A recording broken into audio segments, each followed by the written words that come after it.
तो मुकेश अंबानी जी इनको तो कभी नहीं मना कर सकते और पैर ही छुएंगे। मुकेश अंबानी जी इनका पैर छुएंगे।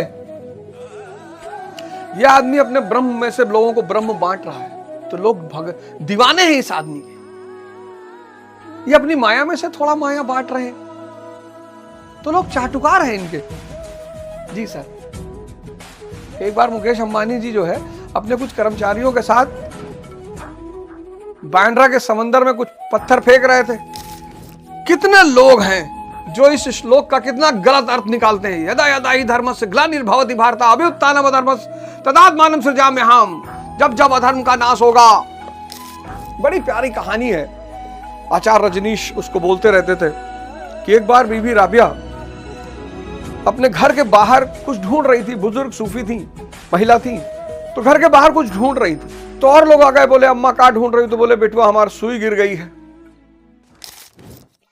जय हिंद फ्रेंड्स, गुरुदेव भगवान की चरणों में सादर प्रणाम, सादर नमन।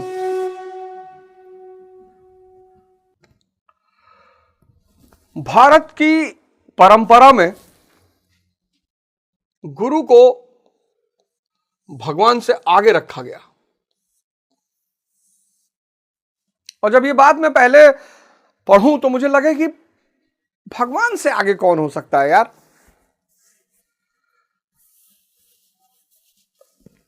लेकिन भगवान से आगे तो भगवान ही हो सकता है। भगवान से आगे सिर्फ भगवान हो सकता है, बाकी कोई नहीं हो सकता। तो जब तक हमारी आंखें सीमित होती हैं तो हम गुरु में भगवान को देख नहीं पाते। और जिस दिन गुरु में भगवान दिखाई पड़ गया, आप समझ लो उस दिन क्रांति हो गई।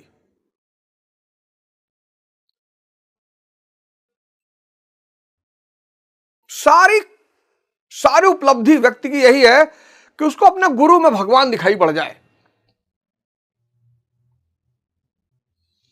और जब गुरु में भगवान दिखाई पड़ेगा तो फिर आप भगवान के बताए हुए रास्ते पे कैसे नहीं चलोगे। आप अपने गुरु को जब शरीर के स्तर पे देखोगे तो मनुष्य दिखाई पड़ेगा। और जब तक आंख सीमित है तब तक लगे यार हम मनुष्य को, हमारे जैसा हाड़ मास। लेकिन जब उसकी कृपा से आप थोड़ा बहुत अपनी चेतना से जुड़ना शुरू करोगे और चेतना के स्तर से जब गुरु को देखोगे कि मेरी चेतना तो अभी एक स्प्राउट है, अखुआ, और गुरु की चेतना एक वृक्ष है, बरगद। ये जब अखुआ जो है, अखुआ स्प्राउट जना भिगोते हैं उसमें हल्का सा स्प्राउट निकलता है, अखुआता है वो। तो जब अखुआ चेतना इस वृक्ष पर नजर गड़ाएगी बस वही नतमस्तक हो जाएगी। अगर शरीर से देखेगी तब गड़बड़ हो जाएगा। बड़ी प्यारी कहानी है। आचार्य रजनीश उसको बोलते रहते थे कि एक बार बीबी राबिया अपने घर के बाहर कुछ ढूंढ रही थी। बुजुर्ग सूफी थी, महिला थी, तो घर के बाहर कुछ ढूंढ रही थी। तो और लोग आ गए, बोले अम्मा क्या ढूंढ रही हो? तो बोले बेटुआ हमारी सुई गिर गई है। अब सूर्य चमक रहा था, दिन का टाइम था, उसमें वो ढूंढ रही थी। लोगों ने कहा बुजुर्ग महिला नहीं देख पा रही होगा, हम भी ढूंढवा देते हैं। तो वो लोग भी ढूंढवाने लगे। तो ढूंढते ढूंढते क्या हुआ कि किसी के मन में आया कि पूछो यार गिरी कहां है। तो पूछा कि अम्मा गिरी कहां है? बोले बेटा गिरी तो झोपड़ी के अंदर है। और सब झन्ना गए तुरंत। हम जानते हैं तुम पागल हो। जब गिरी झोपड़ी के अंदर है तो बाहर काहे ढूंढ रही हो? बोली यही बेटा तो हम भी तुमसे कह रहे हैं। तुम्हारा आनंद तुम्हारे अंदर है। 24 घंटा बिना पैसा, तुम उसको बाहर काहे ढूंढ रहे हो?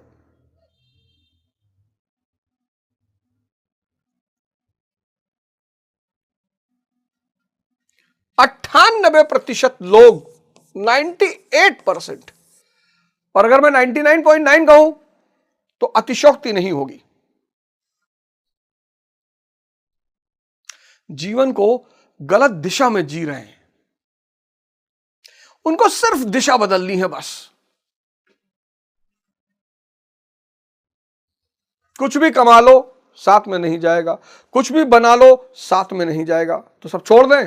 अरे नहीं भाई, जागृत कृष्ण की भांति,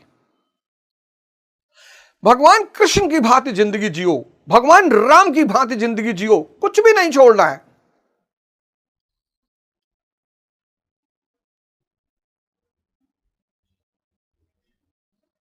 जागृत हो गए। छठा जो श्लोक है, पता नहीं आपने उस पर ध्यान दिया कि नहीं, सूत्र दिया है, सूत्र। भगवान कहते हैं छठे श्लोक में, कहते हैं कि योग साधना के द्वारा, तब मैं आऊंगा सातवें पे, कहते हैं योग साधना के द्वारा ये करना ही पड़ेगा, कोई नहीं बच सकता। योग और साधना,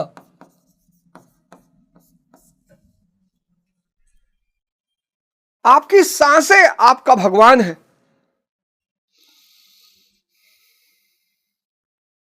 आप उस पर कभी नजर नहीं डालते।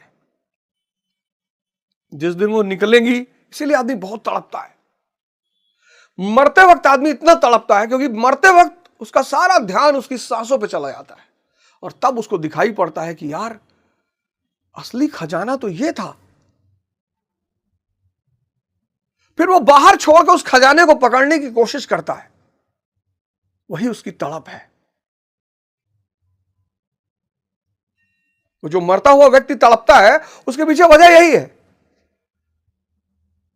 अब उसको बाहर की चिंता नहीं है, महल की, गाड़ियों की, पत्नियों की, बच्चों की। अब उसे दिखाई पड़ जाता है कि यार असली खजाना तो ये था। उस खजाने को पकड़ने के लिए वो तड़पता है। योग साधना, ये जो दृष्टा है, तीसरी आंख, ये कर्ता पे नजर रखे। अगर सांस निकल जाए तो आप कुछ नहीं कर सकते, डेड। तो आप वॉक कर रहे हो सांसों की वजह से। ये जो दृष्टा है, इसको वॉक करते वक्त सांसों पे भी नजर रखना है। पढ़ कौन रहा है? सांसें पढ़ रही हैं, पर इस दृष्टा को सांसों से जोड़े रखना है। इस दृष्टा को कर्ता से जोड़े रखने का नाम है योग। ये दृष्टा है। अगर ये सांसों से नहीं जुड़ा है तो ये दृष्टा तो निकम्मा, हरामखोर, नपुंसक।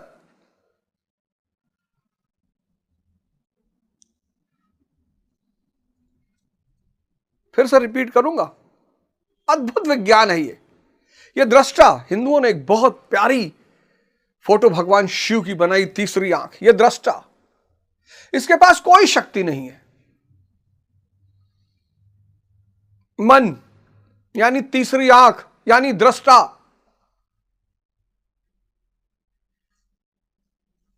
समझना इस बात को, बहुत बड़ा विज्ञान बता रहा हूं, 1,00,000 करोड़ का। मन यानी तीसरी आंख,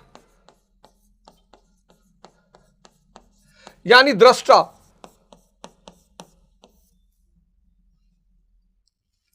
सांसें यानी ईश्वर, चेतना यानी कर्ता।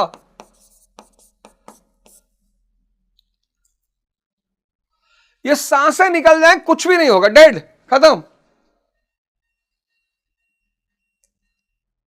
तो जो भी कर्म करो योग भाव में करो, दृष्टा को कर्ता पे लगाए रखो।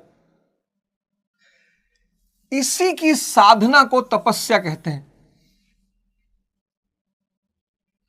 किसी को 6 महीना लगेगा, किसी को साल भर लगेगा, किसी को 2 साल लगेगा, किसी को 5 साल लगेगा, किसी को 10 साल लगेगा, किसी को 50 साल लगेगा, किसी को जन्म लगेंगे।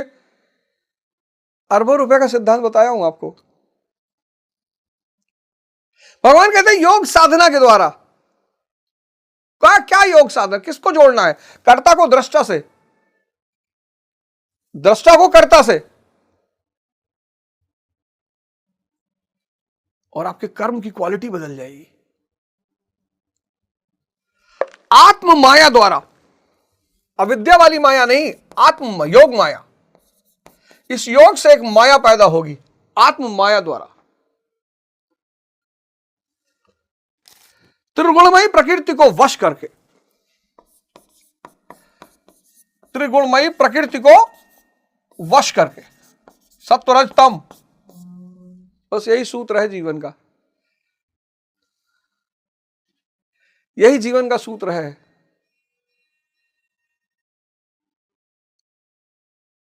योग साधना द्वारा, योग माया द्वारा, आत्माया को योग माया कहा गया। त्रिगुणमयी प्रकृति को वश में करके, सत्वरजतम को वश में करके मैं प्रकट होता हूं। उसी को निर्वाण कहते हैं, उसी को कैवल्य कहते हैं, उसी को मुक्ति कहते हैं, उसी को मोक्ष कहते हैं। यह अद्भुत सिद्धांत है, अद्भुत। जय हो गुरु महाराज की, जय हो गुरु महाराज की, जय हो गुरु महाराज की। आए हो मेरी जिंदगी में तुम बहार बन के। ये सब गाने सूफियों के गाने थे, ईश्वर के लिए, गुरु के लिए लिखा गया था। बाद में उसको स्त्री पे कर दिया, वो भी कोई बुरी चीज नहीं है। आए हो मेरी जिंदगी में तुम बहार बन के, मेरे दिल में यूं ही रहना तुम प्यार प्यार बन के। ये अगर शुरू कर दोगे ना, जब तक दृष्टा कर्ता से जुड़ा रहेगा विचार आएगा नहीं। ओवर थिंकिंग खत्म, डिप्रेशन खत्म, एंजाइटी खत्म, स्ट्रेस खत्म, सब खत्म, और सारा काम मस्ती से होने लगेगा। लेकिन गुरु मेहनत करनी पड़ेगी। ऐसे व्यक्ति को हम कहते हैं श्रमण, श्रमिक नहीं, श्रमण, श्रमिक नहीं, श्रमण। तो योग साधना शुरू करोगे, योग माया पैदा हो जाएगी, तीनों प्रकृति त्रिगुण आपके वश में होने लगेंगे।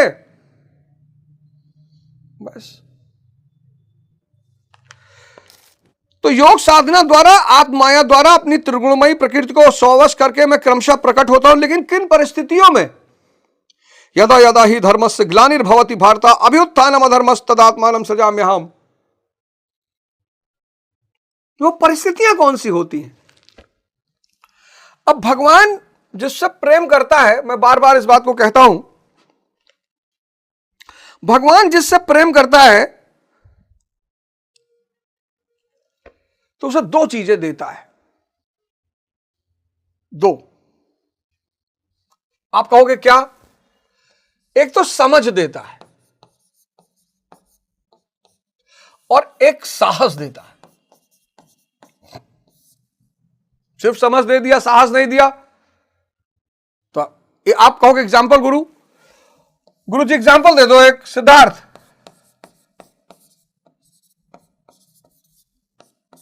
राजकुमार सिद्धार्थ,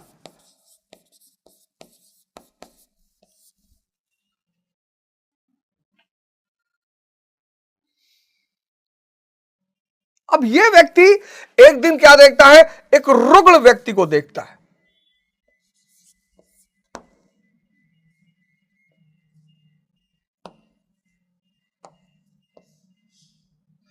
किसको देखता है? बीमार, बीमार व्यक्ति को देखता है। कोई आदमी आईसीयू में पड़ा है और तुम कहते हो कि हम हॉलीवुड की एक हीरोइन लेकर आए हैं, तुम्हारे साथ नाचेगी, किस करेगी तुमको, बहुत मारेगा तुमको। यानी जब बीमारी होती है इंद्रियां निष्क्रिय हो जाती हैं। यह आदमी एक बुजुर्ग व्यक्ति को देखता है, वृद्ध, इंद्रियां निष्क्रिय हो जाती हैं। यह आदमी एक डेड बॉडी को देखता है, इंद्रियां निष्क्रिय हो जाती हैं।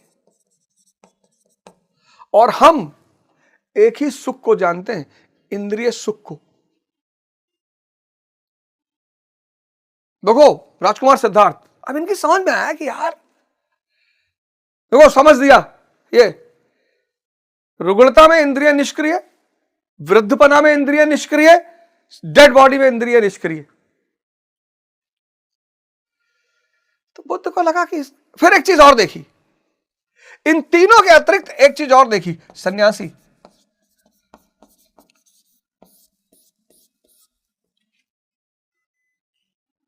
मस्त नाचता गाता हुआ जा रहा है। क्यों? योग साधना में लीन है, चेतना से जुड़ गया ना, परम आनंद, 24 घंटा एक ही स्थिति। तुम किससे लड़ रहे हो? अपने विचारों से। तुम किससे परेशान हो? अपने विचारों से। 98-99% लोग सिर्फ अपने विचारों से परेशान हैं। फलाना मुझे गाली दे रहा है, देना दो भाई। कीमती है गाली? नहीं, तब काहे ले रहे हो? मेरी बुराई कर रहा है, करने दो। बुरे हो तुम? नहीं, तब काहे परेशान हो रहे हो? नहीं, समाज में इमेज खराब हो रहा है। समाज में कौन सी इमेज? चक्र लेके टहलोगे, सब सम्मान करेंगे। अंगुलीमाल की एक बड़ी प्यारी घटना है। समाज एक भ्रम है। कमजोर हो, एकदम समाज के इशारे पे चलो जी। सुबह उठ के काला घोड़ा पे थूकना चाहिए जी, थूक देंगे। अरे ये किधर मुंह करके टट्टी कर रहा है? तुम समाज के खिलाफ है। ये उत्तर मुंह कर नहीं करना चाहिए जी, दक्षिण करना चाहिए जी, खड़ा होकर करना चाहिए जी, नंगे होकर करना चाहिए जी।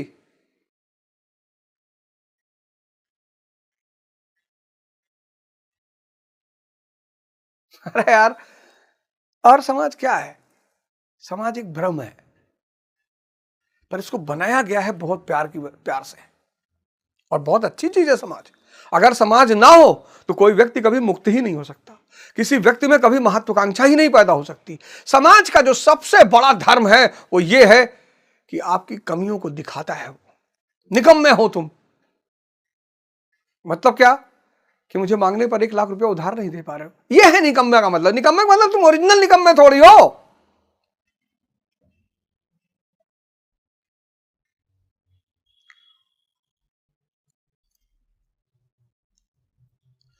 एक मूवी आई है, बहन होगी तेरी। नहीं, बहन होगी तेरी नहीं, और नाम है कोई,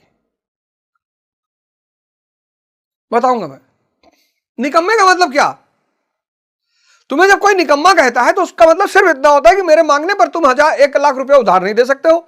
मैं तुम्हारे घर आऊं तो तुम मुझे विदाई नहीं दे सकते हो। तुम्हारे कहने से चपरासी भी मेरा काम नहीं करेगा। यह है निकम्मे का मतलब। निकम्मा का मतलब बस इतना ही है। तो कमीने का मतलब क्या है? कि तुम मेरा 1 लाख रुपए लेके वापस नहीं कर रहे हो। समाज बहुत प्यारी चीज है, इसका विरोध मत करना। बहुत अच्छी चीज है समाज, आईना है। और जैसे तुम ताकतवर हुए,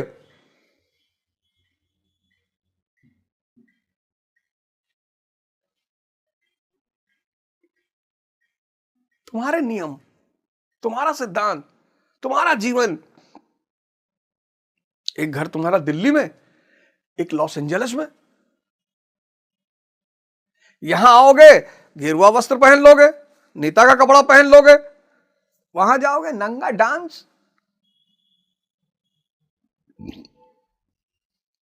लोग पूछे लॉस एंजलिस में क्या बिजनेस है भैया आपका? एआई सेटअप कर रखा है। अच्छा अच्छा अच्छा।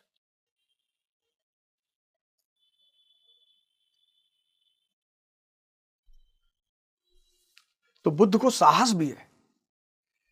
उन्होंने कहा मैं ढूंढूंगा, और वो घर छोड़ के चले गए। बस यही गलती कर गए, यही एक थोड़ा सा गलती कर गए वो। लेकिन बाद में उन्होंने इस बात को बताया कि उन्होंने ऐसा क्यों किया। उन्होंने कहा कि मैं लड़ नहीं पा रहा था माया से, मैं टूट जा रहा था। जब यशोधरा मां उनसे पूछती हैं कि आप क्यों छोड़ के चले गए, जो आपको मिला क्या यहां नहीं मिलता? बोले मिलता, लेकिन कृष्ण यही महान हो जाते हैं। हाँ, कहते दुनिया छोड़ के जाएंगे नहीं, लीला करेंगे। आईएएस बन के लीला करेंगे, राजा बन के लीला करेंगे। तो जब कोई व्यक्ति को समझ और साहस मिलती है, यदा यदा ही धर्मस्य ग्लानिर्भवति भारत, वाल्मीकि जी,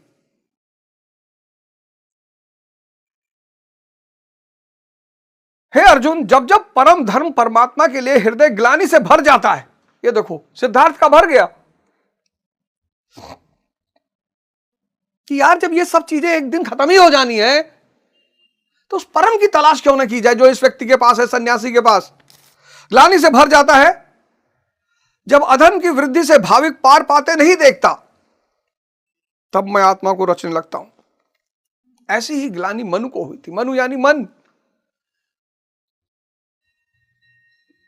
कोई भी व्यक्ति सिगरेट अकेले नहीं पीना चाहता मजबूरी में, अगर 4 लोग खड़े हो रहे तो ग्लानि नहीं पैदा होती। इसलिए कुछ काम है जो आप समूह में करना चाहते हो, जैसे सिगरेट पीना आप समूह में करना चाहते हो। जो नहीं पी रहा है, आपके साथ खड़ा है, वो आपको कष्ट दे रहा है। इसलिए अगर आप सिगरेट टुगरेट नहीं पीते और आपके मित्र पीते तो ये मत कहिए मैं नहीं पीता हूं, आप कहिए मैं रात में 2 से 4 उठकर 5-6 सिगरेट पीता हूं, मेरा रूटीन है। अगर उनसे आपने ये कहा मैं नहीं पीता हूं, वो 5 आदमी दर्द में आ जाएंगे। उनके जीवन का उद्देश्य बन जाए किसी तरह इस व्यक्ति को सिगरेट पिलाओ। क्यों? क्योंकि ग्लानि पैदा होती है। शराब आप अकेले नहीं पी सकते, अकेले पी रहे हो तो विक्षिप्त हो आप।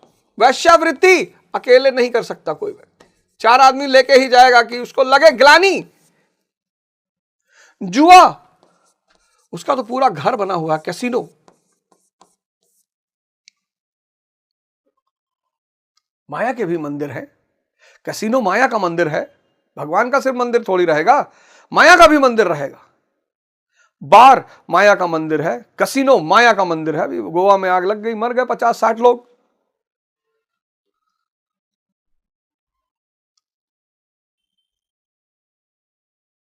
आप गौर करना, अगर अकेले ना करो तो ग्लानि पैदा होती है।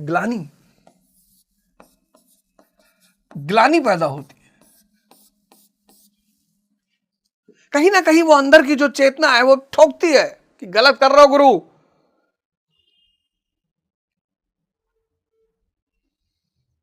अंदर की चेतना द्वारा दूध पियोगे तो ग्लानि काहे पैदा होगी? जूस पी रहे हो तो ग्लानि काहे पैदा होगी?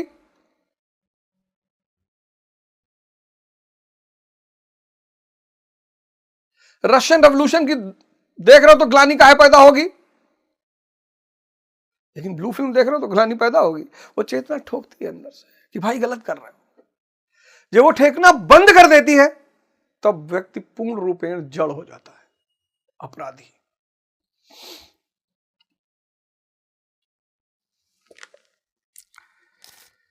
तब मैं आत्मा को रचने लगता हूं। ऐसे ही ग्लानि मनु को हुई थी, मन को। ये मन को ही होती है, चेतना मन को ही ठोकती है, गुरु गलत हो रहा है। और यही ग्लानि बढ़ जाए, इस ग्लानि से कई रोग पैदा होते हैं मन के अंदर। एंजाइटी सबसे बड़ा रोग है। आज 90% लोग ग्रसित हैं इससे। डिप्रेशन,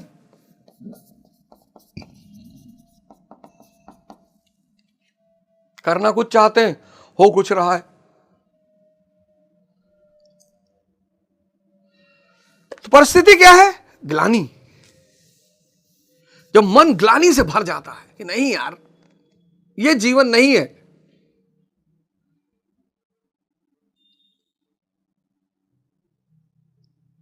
निधन, मृत्यु को कहते हैं निधन। फलाने का निधन हो गया, मतलब जो अंदर धन पड़ा हुआ था वो चला गया।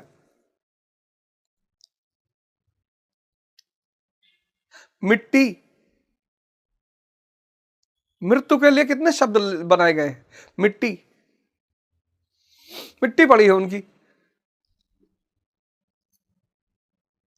उनके घर में मिट्टी हुई है।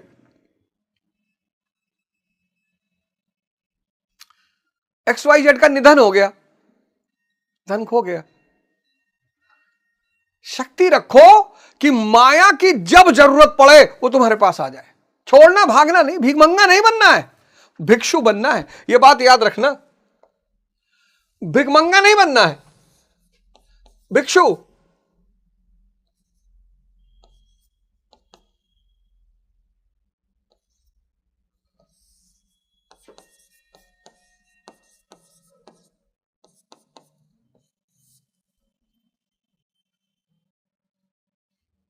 भिक्षु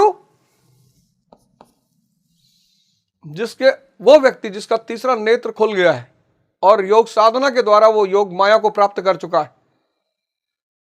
ये व्यक्ति गरीब नहीं है, शक्ति है इसके पास। किसकी? चेतना की।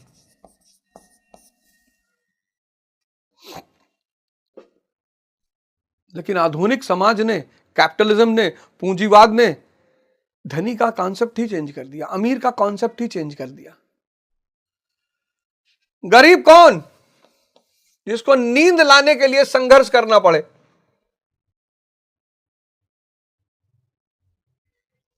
जो अपने मन का भोजन न कर सके, जिसकी पत्नी उसे परमात्मा न माने,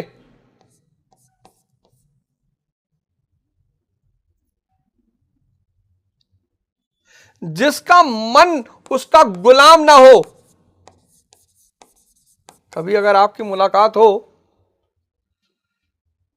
मुकेश अंबानी जी से, अडानी जी से, उनसे पूछिएगा कि ये सब आप कर लेते हो, तभी वो भी, आप गौर करना, बॉलीवुड के एक्टरों से भले खाना लगवा ले अपनी बेटी की शादी में, सदगुरु से नहीं लगवा सकते, क्योंकि उनको दिल में पता है। पंडित रविशंकर से नहीं लगवा सकते, उनको दिल में पता है कि असली अमीर तो यही लोग हैं।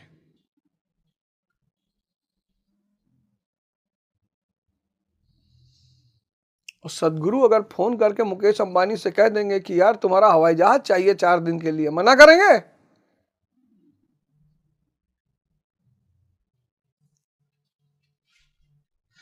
तुमने यार परिभाषाएं गलत बना ली। हमारे देश के एक पूंजीपतियों में से हैं,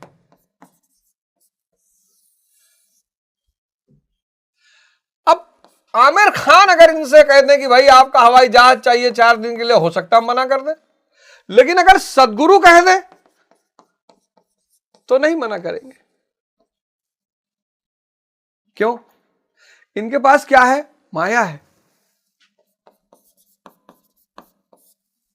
और ज्यादा है।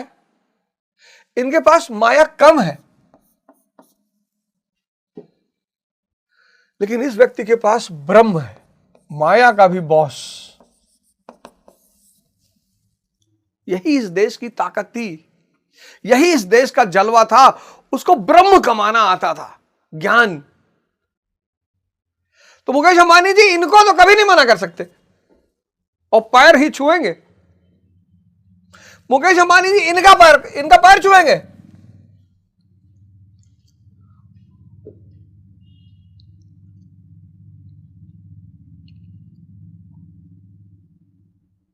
यह आदमी अपने ब्रह्म में से लोगों को ब्रह्म बांट रहा है, तो लोग दीवाने हैं इस आदमी के।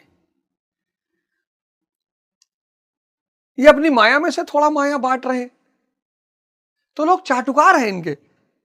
जी सर, एक बार मुकेश अंबानी जी जो है अपने कुछ कर्मचारियों के साथ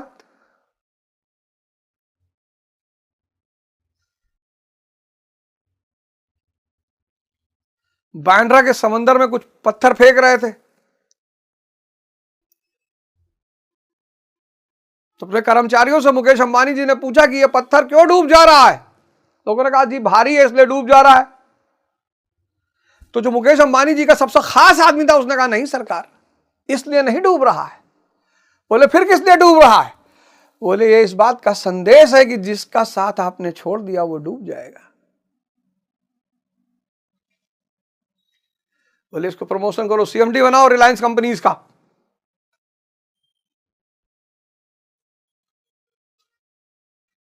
ये कमा लो, ये अपने आप आएगी। किसके द्वारा? योग साधना के द्वारा।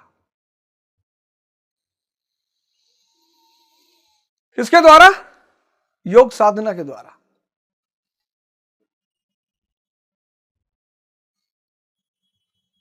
कब शुरू करोगे यार? कितने लोग हैं जो इस श्लोक का कितना गलत अर्थ निकालते हैं। यदा यदा ही धर्मस्य ग्लानिर्भवति भारत अभ्युत्थानम् अधर्मस्य तदात्मानं सृजाम्यहम्। जब जब अधर्म का नाश होगा तो भगवान धरती पर अवतार लेंगे। अभी कल की अवतार आना, वो अलग प्रसंग है, वो अलग प्रसंग है। आपने पढ़ा होगा रेफरेंस एंड कॉन्टेक्स्ट, वो अलग कॉन्टेक्स्ट है। अवतार आपके अंदर होगा।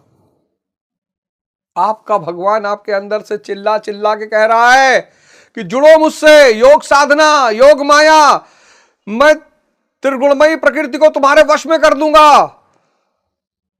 और तुम श्री कृष्ण हो जाओगे।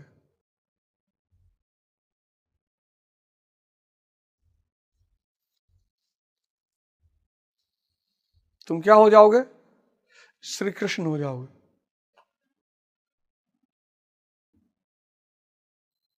तीन फोटो हैं मेरे कमरे में, श्री कृष्ण, दुर्योधन, स्टीफन हॉकिंस। दुर्योधन शरीर अच्छी है, दिमाग खराब है।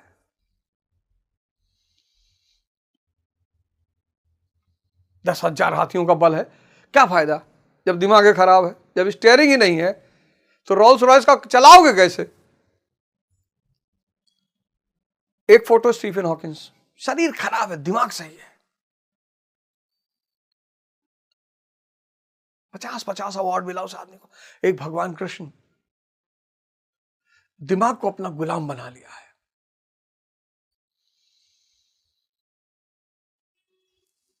ये आज का जो सेशन है, ये अरबों रुपए का सेशन है।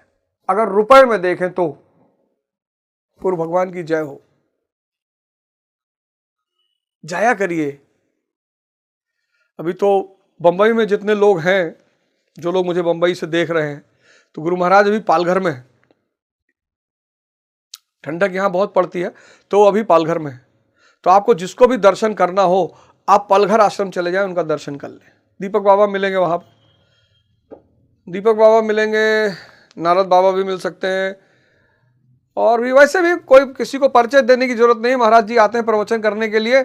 आप चाहें तो जब वो 8 बजे सुबह आते हैं या शाम को आते हैं, बस आप बैठे रहिए, उनको सुनिए आंख बंद करके। उनसे एक ऊर्जा का प्रवाह हो रहा है, उस ऊर्जा को ग्रहण करिए।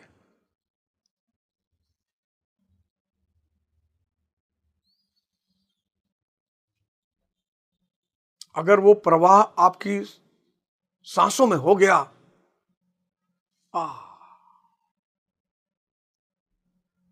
अगले सेशन में आपसे फिर मुलाकात होगी। जय हिंद, जय भारत।